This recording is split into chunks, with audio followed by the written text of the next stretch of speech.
శుభోదయం.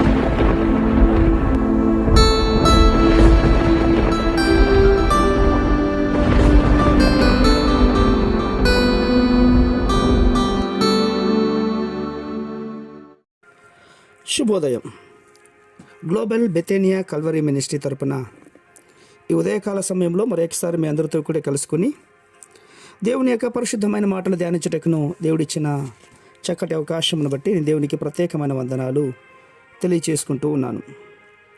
మరొకసారి చక్కటి వర్తమానములతో మరి దేవుడు నడిపిస్తున్నాడు. చాలా జాగ్రత్తగా ఉండండి. అపవాది యొక్క శోధించే విధానాన్ని బట్టి మనం ధ్యానిస్తున్నాం. అందునిమిత్తం ఈరోజు కూడా పరిశుద్ధమైన వేద గ్రంథముల నుండి లూకా సువార్త 4వ అధ్యాయము 6వ వచనాన్ని నేను చదువుతున్నాను. దయచేసి గమనించమని ప్రభు పేరిట మనవి చేస్తూ ఉన్నాను. లూకా సువార్త 4వ అధ్యాయము 6వ వచనము. ఈ అధికారమంతయు ఈ రాజ్యముల మహిమయు నీకిత్తును, అది నాకు అప్పగింపబడి ఉన్నది, అది ఎవనికి నేను ఇవ్వగోరుదునో వానికిత్తును. దేవునికి స్తోత్రం. చాలా జాగ్రత్తగా వినాలి. ఏమంటున్నాడు తెలుసా సాతానుడు ప్రభుతో?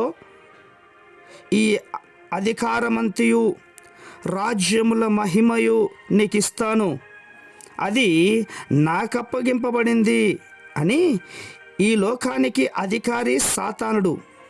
ఆ సాతానుడు చెబుతున్నటువంటి మాటలు ప్రియులారా. కానీ పరలోకానికి అధికారి ఎవరు తెలుసా? మనము నీవు నేను ఆరాధిస్తున్నటువంటి దేవాది దేవుడు, ప్రభులకు ప్రభు, రాజులకు రాజు అయిన యేసుక్రీస్తు వారు. నా రాజ్యము ఈ లోక సంబంధమైనది కాదు, నా రాజ్యము ఈ లోక సంబంధమైనది అయితే నేను యూదులకు అప్పగింపబడుకుంటున్నట్లు నా సేవకులు పోరాడుదురు, కానీ నా రాజ్యము ఇహ సంబంధమైనది కాదు అని మాట్లాడుచున్నాడు ప్రియులారా.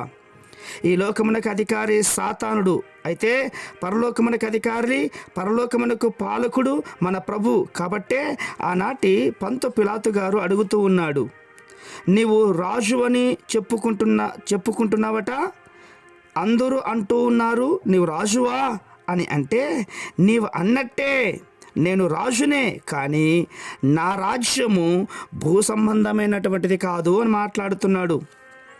ఈ లోకములో నీకు ఎదురవుతున్నటువంటి శోధనలు, నీకు ఎదురవుతున్నటువంటి కలవరములు, నువ్వు ఎదుర్కొంటున్నటువంటి పరిస్థితులు అనేకమైనటువంటి ఎన్నో ఉన్నాయి. వాటన్నిటిని బట్టి నువ్వు భయపడకూడదు ప్రియులారా. యేసుక్రీస్తు వారు ఆ శోధనలన్నిటిలో కూడా కలవరము చెందకుండా ఎదుర్కొన్నాడు. కాబట్టి ఇటువంటి పరిస్థితుల్లో సాతాను జయించడానికి సర్వశక్తుడైనటువంటి దేవుని వైపు చూస్తూ మనము ముందుకు సాగాలి ప్రియులారా. ఎన్నో శోధనలు వచ్చినా, ఎన్నో పోరాటాలు వచ్చినా, ఎన్నో అవమానములు వచ్చినా, అంతెందుకండి మరణమే సంభవించినా కూడా భయపడుకుంటున్నట్లుగా దేవుణ్ణి ఆశ్రయించువారుగా ఉందాము. అందుకే సాతాను ఏమంటున్నాడు, ఏమని మాట్లాడుచున్నాడు అక్కడ? అది నాకు అప్పగింపబడింది, ఏది? ఈ లోకము. కాబట్టి అది ఎవరికి నేను ఇవ్వకూడదునో వానికి ఇస్తాను. మనకు అవసరం లేదండి, మనకు కావలసింది ఒకే ఒకటి, పరలోకం. ఆ పరలోకం వైపు చూస్తే నడుద్దాం. మహాపరిశుద్ధమైన మా ప్రియ పరలోకపు తండ్రి, ఎన్నో సమస్యలు గుండా, ఎన్నో పోరాటాలు గుండా, ఎన్నో అవమానములు గుండా నాయన ఈ లోకంలో మేము ఎదుర్కొంటున్నాను. అయినను మమ్మల్ని ధైర్యపరుస్తున్న విధానాన్ని బట్టి దేవా నేను స్తుతిస్తున్నాం.